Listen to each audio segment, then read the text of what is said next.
Ma'am screen share allow कर दें।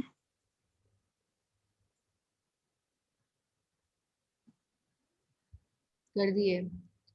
चले, लेट्स स्टार्ट इट। शेयर।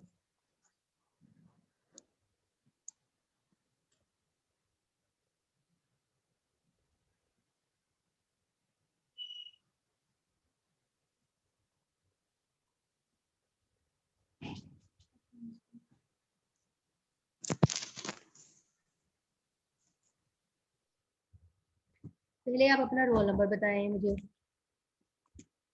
अगर शेयर करनी है तो जल्दी से।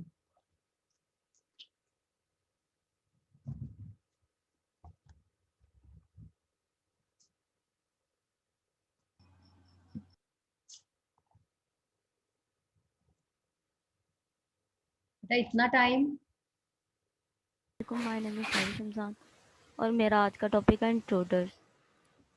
और इंट्रोडर्स में मुझे टॉपिक मिला था what is intruders and what is introduction. हम देख इंट्रोडक्शन हमारे पास क्या होती है। इंट्रोडक्शन ऐसा प्रोसेस है जिसमें अनऑथराइज यूज होता है कंप्यूटर सिस्टम का या कंप्यूटर रिसोर्सेज का, किसी भी चीज़ का। ठीक है, वो ऑथराइज यूज़र भी कर सकता है अनऑथराइजली, और कोई एक्सटर्नल पर्सन भी कर सकता है।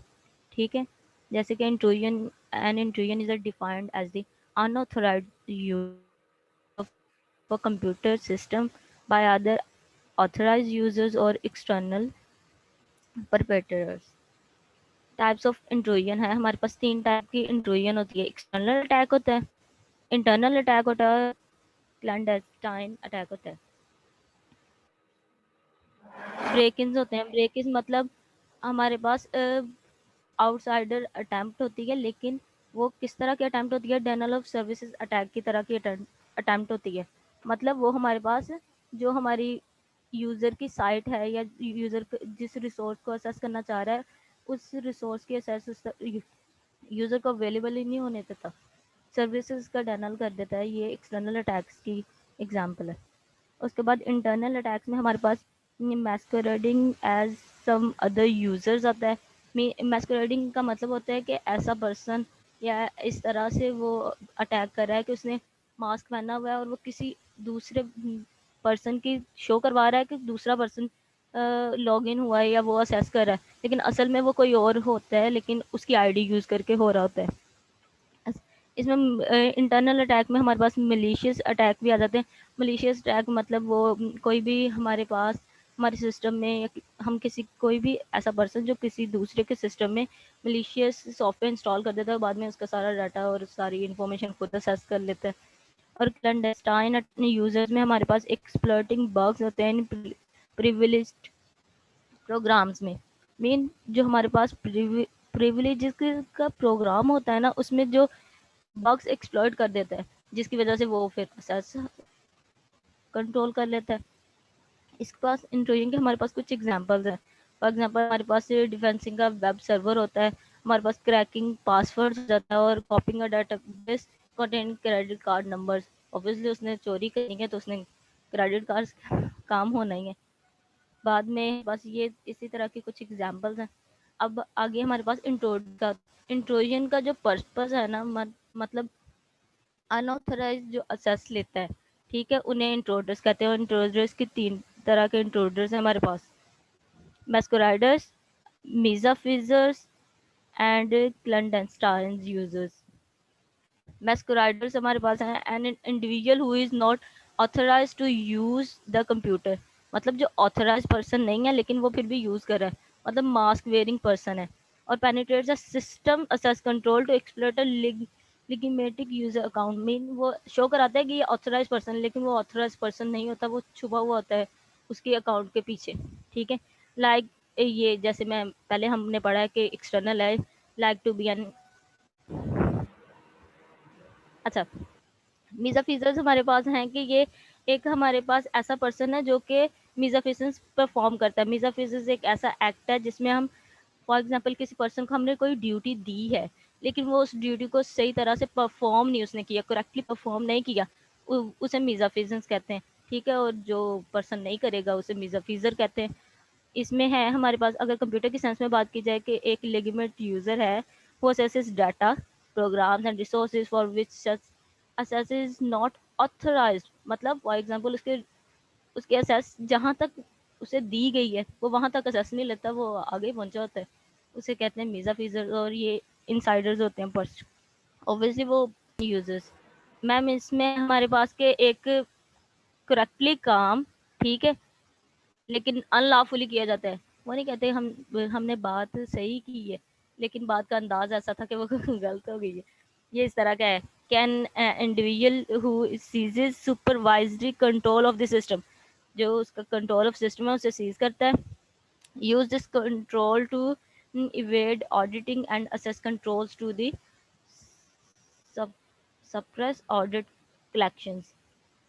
और ये मोस्टली आउटसाइडर्स और इनसाइडर्स दोनों ही हो सकते हैं। और हमारे पास अब आ गया इंट्रोड्यूस बिहेवियर पैटर्न्स होते हैं, ये 3 तरह के हमारे पास इंट्रोड्यूस बिहेवियर पैटर्न है, हैकर्स भी हैं, क्रिमिनल्स भी हैं और इनसाइड अटैक्स भी हैं।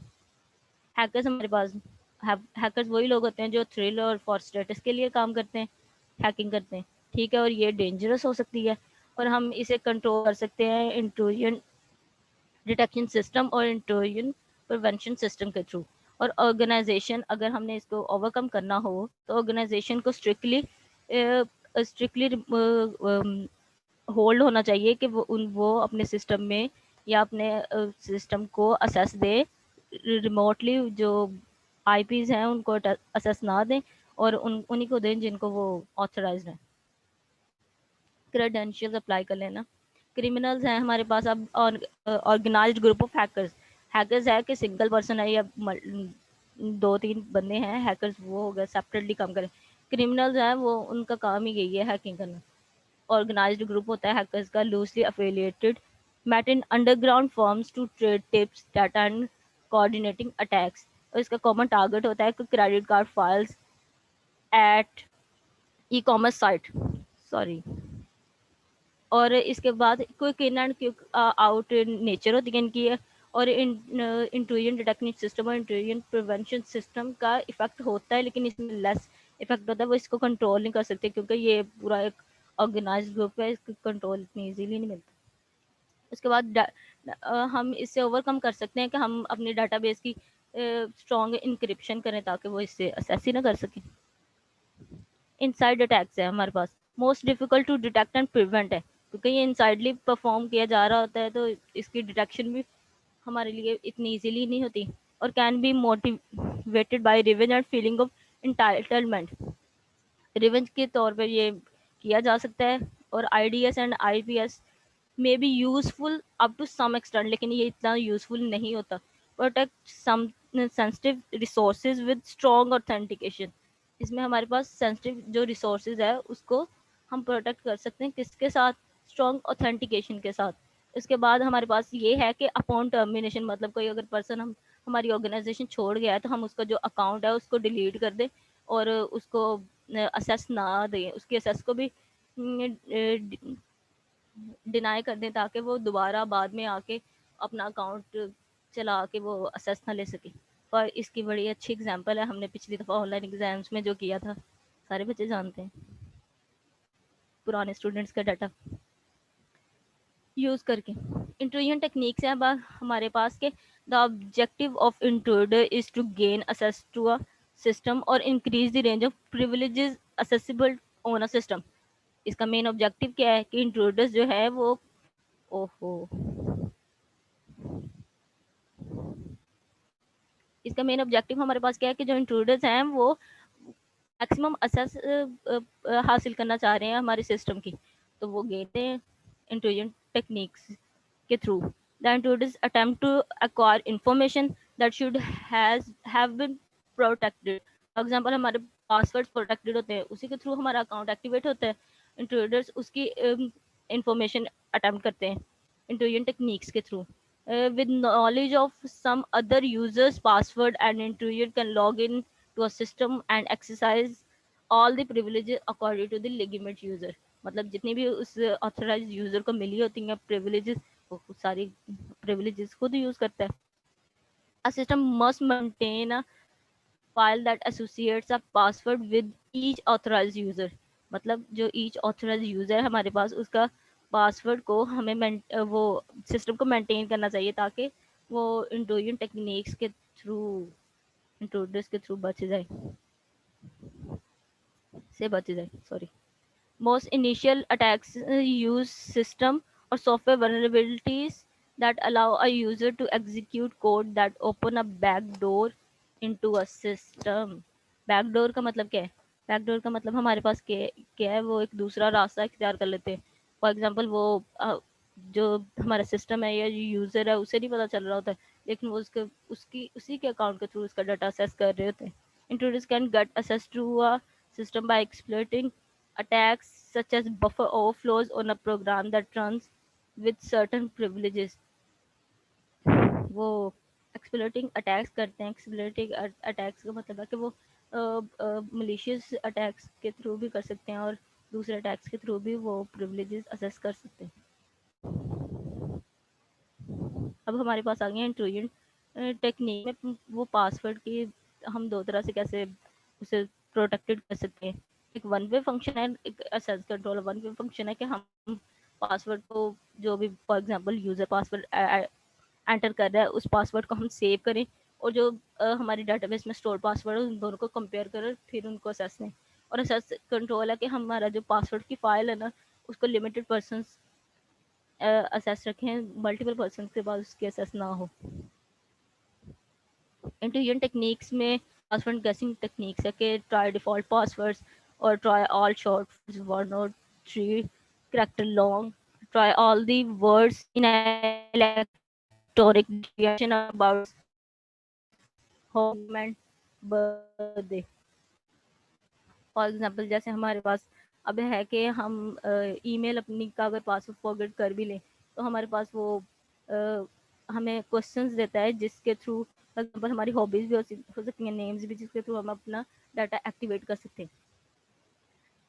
और data users try users phone number, social security numbers and street address etcetera and try all license plate numbers and try a Trojan horse and tap the line between a remote user and the host system।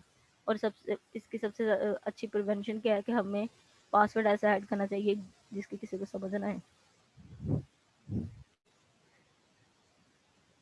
Thank you. मैं आज का मेरा topic है scissor cipher. बहुत आसान सा ही topic, बहुत आसान सा टॉपिक है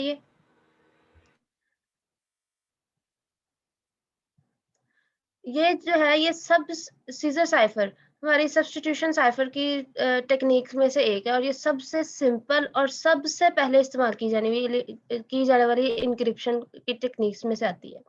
अब इसमें हम क्या करते हैं, सिंपल एक टेक्स्ट हम कोई भी अगर हमने कोई अल्फाबेट या कोई भी हमने टेक्स्ट लिया है, हमने उसको क्या करना है, एक फिक्स नंबर के साथ हमने उसको फिक्स नंबर एक चूज किया है और उतने फिक्स नंबर के साथ हमने उसको फॉरवर्ड या बैकवर्ड, इनक्रिप्ट कर रहे हैं तो फॉरवर्ड, डिक्रिप्ट कर रहे हो तो बैकवर्ड मूव करके हमने उसको इनक्रिप्ट या डिक्रिप्ट करके हमारा मैसेज जो है वो हमारा इंक्रिप्शन या डिक्रिप्शन कोड जो है वो हमारा जनरेट हो जाता है। ये मेथड जो था वो इसका नाम जो है वो सीजर, क्योंकि इसका डिफरेंट सा नाम है, ये नाम इसका उन्होंने दिया था एक साइंटिस्ट नहीं कह सकते, मेन एक इंसान था जिसने ये इस्तेमाल की थी, जेलिस उसके नाम से इसको सीजर साइफर का नाम दिया गया। ऑफिशियल्स के साथ अपने बिजनेस से रिलेटेड या जो भी ऑफिशियल्स मेंबर्स थे उसके साथ ये टेक्निक इस्तेमाल करता था अपने कोड को इंक्रिप्ट करने के लिए, किसी भी तरह के अटैक से जो है बचाने के लिए, क्योंकि तब इतने ज्यादा हैकर्स या इतने ज्यादा वो टेक्निक्स नहीं बनी थी कि हम एक कोड को हम किसी की जासूसी ज्यादा हम करें, तो इसलिए ये टेक्निक उस टाइम के लिए उस टाइम जो है वो एफिशिएंट थी कि मतलब अगर सिंपल सी टेक्निक भी इस्तेमाल कर रहा था तो उसके लिए वो उसका काम जो है वो बन रहा था। आजकल तो ये बहुत पुरानी हो चुकी है।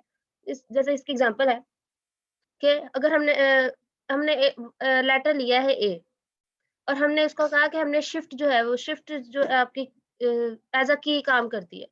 हमने एक शिफ्ट का एक नंबर ले लिया, फॉर एग्जांपल हमने ले लिया 1, तो ए जो है वो 1 नंबर आगे रिप्लेस हो जाएगा, बी के साथ रिप्लेस हो जाएगा। अगर बी है तो सी के साथ हो जाएगा, सी है तो डी के साथ हो जाएगा, एंड सो ऑन। अब इसका मेथड क्या है कि हमने इस शिफ्ट को अगर हमने मूव हम एक उस उतने शिफ्ट में शिफ्ट की तादाद शिफ्ट के नंबर के अकॉर्डिंग हमने उस अल्फाबेट के नंबर को हमने आगे मूव जो है वो करना होता है। मॉड्यूलर अरिथमेटिक जो है वो हम इसमें इस्तेमाल करते हैं कि हम इसको ट्रांसफॉर्म कर देते हैं एक लेटर को दूसरे लेटर में, और हम इसके लिए हम एक मेथड इस्तेमाल करते हैं जिसमें हमने स्टार्टिंग से नंबर्स को अल्फाबेट्स को हमने नंबर्स असाइन करने हैं। सबसे पहले ए को 0 से स्टार्ट कर लेते हैं क्योंकि 26 अल्फाबेट्स होते हैं इंग्लिश अल्फाबेट में, तो जी का जो है वो नंबर आता है 25। ये हम अपनी आसानी के लिए a is equals to 0, b is equals to 1, c is equals to 2 and so on, z is equals to 25 तक जाता है। अब मैथमेटिकली हम इसको कैसे करते हैं? मैथमेटिकली इसका एक फॉर्मूला जो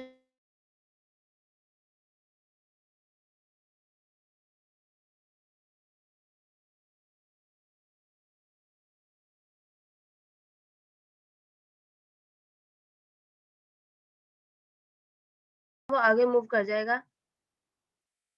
ये जो है वो ए हम रिप्लेस कर देंगे बाय ई के साथ, क्योंकि ई का जो है वो नंबर आता है 4।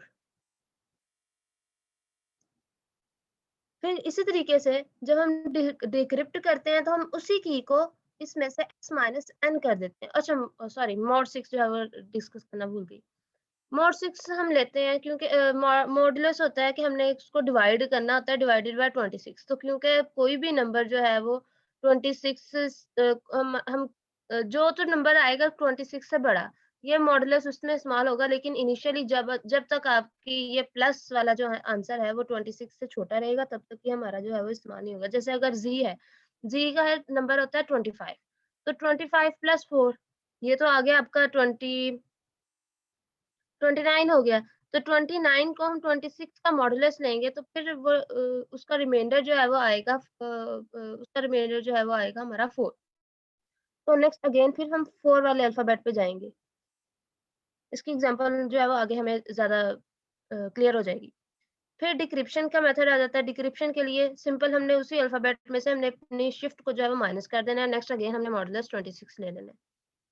ये हमारी आती है विद हमारी शिफ्ट जो है वो इंक्रिप्शन भी हो जाती है और डिक्रिप्शन भी हो जाती है।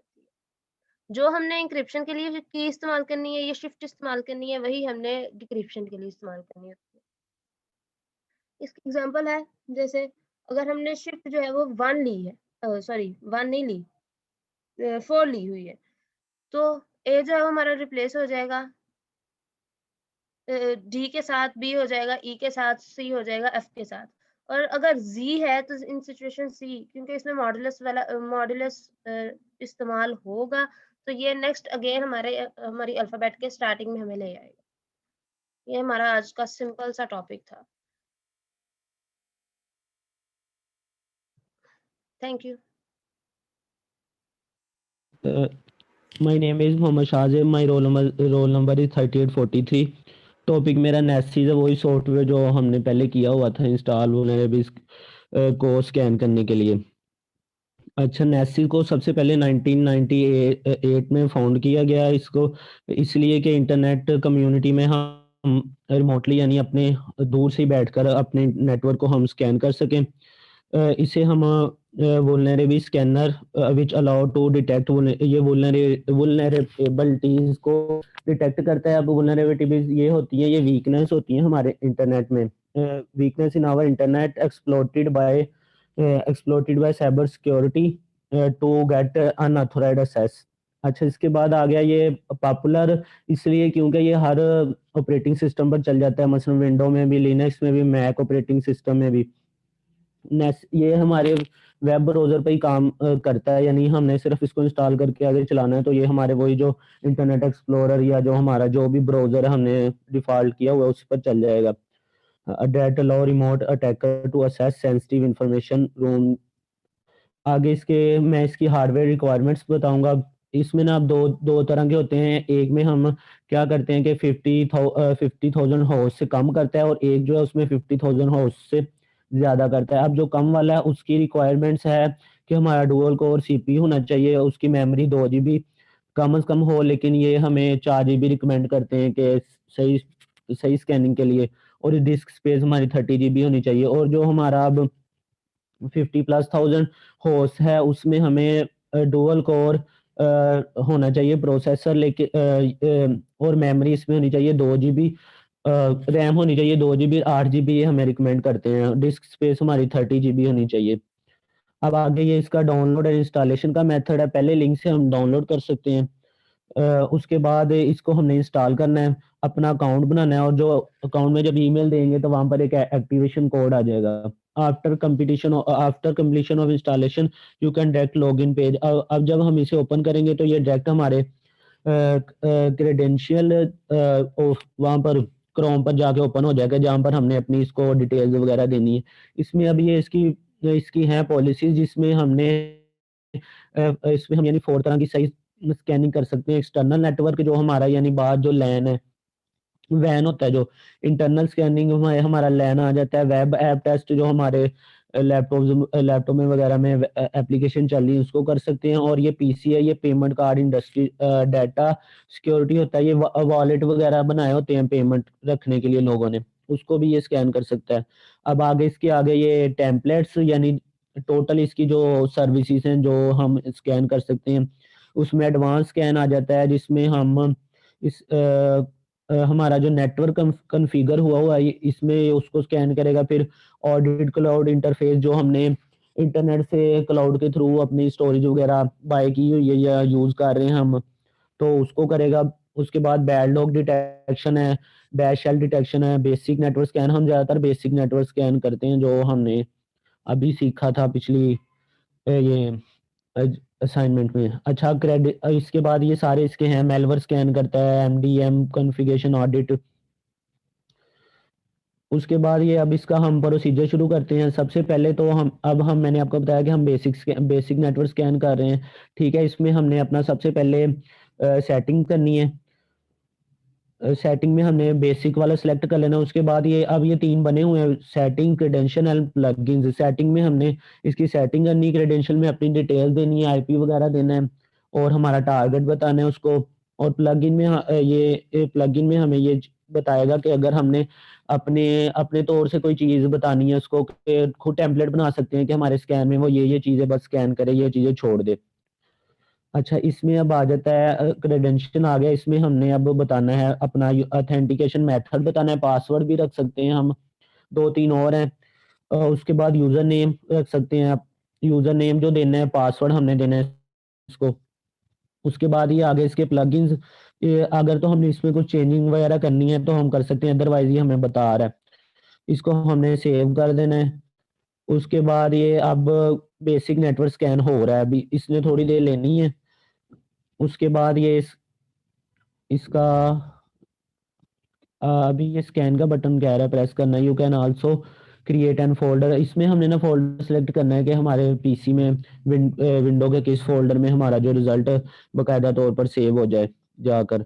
और ये अब हमने इसको अपना बता रहे हैं बेसिक स्कैन और आईपी बता रहे हैं, वही सीपीयू में सीएलआई में जाके हम अपना जहाँ से फाइंड करते रहे अपना आईपी एड्रेस, वो इसमें पुट कर देना है हमने। उसके बाद ये रनिंग हो रही है, you can see the status as running. और उसके बाद अब आ गया ये इसका रिजल्ट। इसने हमें बताया कि ये 26 वुलनरेबिलिटीज हैं हमारे नेटवर्क में। और इसमें ये जो ग्राफ बने इसमें जो रेड होगा हमारा पोर्शन वो क्रिटिकल है, और जो है हमारा ऑरेंज ये हाई है। बाकी ये कलर्स हाँ आप सब देख सकते हैं, मीडियम है, लो है, इंफॉर्मेशन है। उसके बाद ये अब आगे जो इसकी वल्नरेबिलिटीज है इसमें हर किसी का इसने बताना है, और उसको बाद में हल करने का भी ये हमें मेथड हम देख सकते हैं। और बस ये, thank you.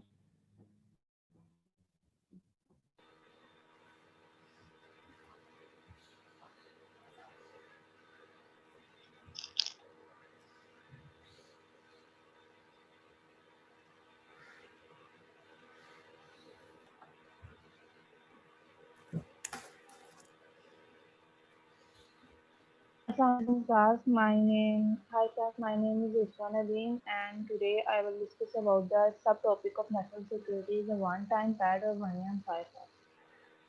First of all, I discuss about the history. What is after the 17 में इस reinvented किया था, reinvert किया गया था of US couple of year later. Then after its drive from the union में सोवियत यूनियन जो Russia की एक यूनियन बनाई गई थी 1960 में, ये वार उस टाइम ये यूज किया जाता था. इसका बेसिक प्रोसेस क्या था? Users stack a very small size thin page, each is with numbers. Ma'am share जी मैम शेयर हो गई. यस ये स्मॉल पेज थिन और बड़े स्मॉल से पेजेस बनाए जाते थे जिसमें उस पेजेस के ऊपर एक रैंडम नंबर लिखे होते थे. उससे अगर रैंडम नंबर को बॉयज को दिया जाता, स्पाई को दिया जाता, तो वो after reader this number immediately destroyed. अच्छा, वर्किंग मैकेनिज्म क्या है? ये इंक्रिप्शन की जो होती है at least same length as a plain text and consist of two random number.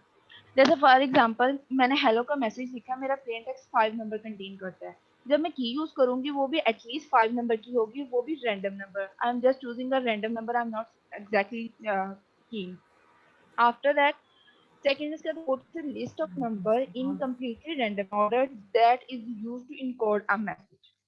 Third, the result is a ciphertext that has no relation with the crypto plaintext when the keys are unknown. At the receiver end, the same OTP is used to retrieve the original plaintext.